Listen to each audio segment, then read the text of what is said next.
Do you know the term lavender marriage, which was coined in Hollywood, where a gay man would marry a woman, straight woman? It's called a lavender marriage because it covered up their true sexuality. Because back in the day, oh, if you came out as gay in Hollywood, blimey, that was done, killed.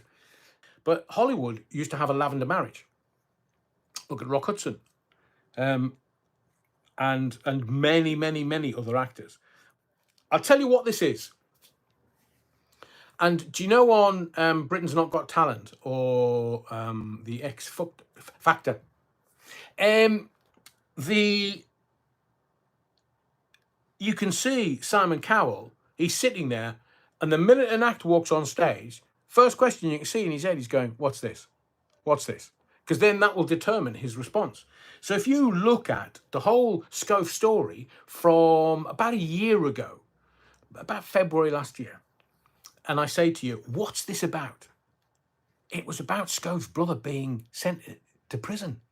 That's what it was about. And then Holly having a face like sucking on 15 lemons wouldn't shift. Because, well, we don't need to go into that detail. I will do in a video soon. So you look at, what is this? What is going on? Why is he on the front page of the Mail on Sunday? Why is he in the Sun newspaper? Sorry, I'm pointing over there. That's where my papers are, newspapers of today.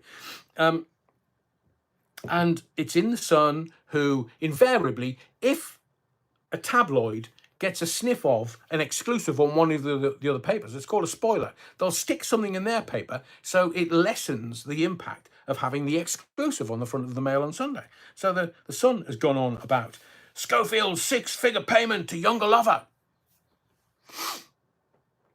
What is this? This is all about Schofield returning to the millionaire gravy train.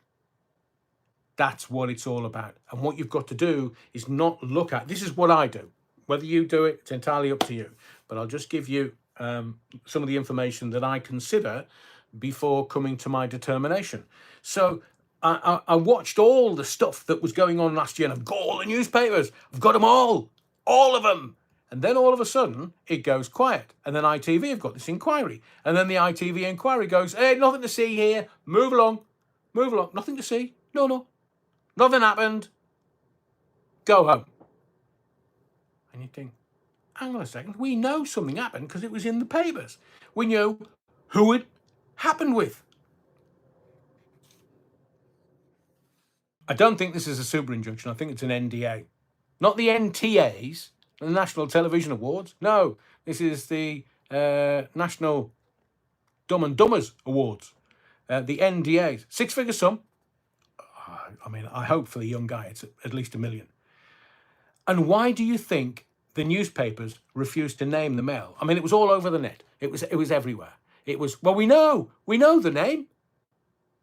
Why aren't the newspapers printing it? Because the newspapers knew it was an NDA.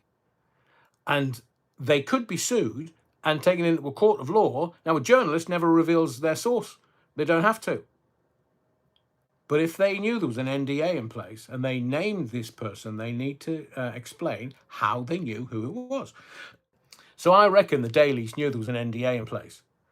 Legally a minefield, as I said at the beginning.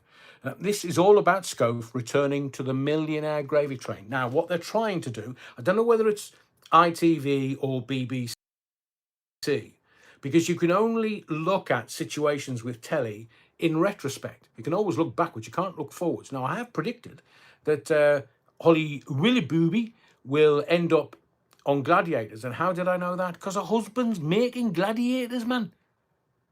And already the reportages in the newspapers that the Bradley Walsh and his son are not really the right person or people to present Gladiators. Oh, let's have a think. Who's going to be the next presenter on Gladiators? If only I could predict the lottery every weekend, I'd be a multi-billionaire. I can't. I'm not psychic. I'm not. But Holly's going to be presenting it. And she's going to be negotiating with her husband for her pay. How man. That's the way it works. I've told you. Not lavender, not beard, straight.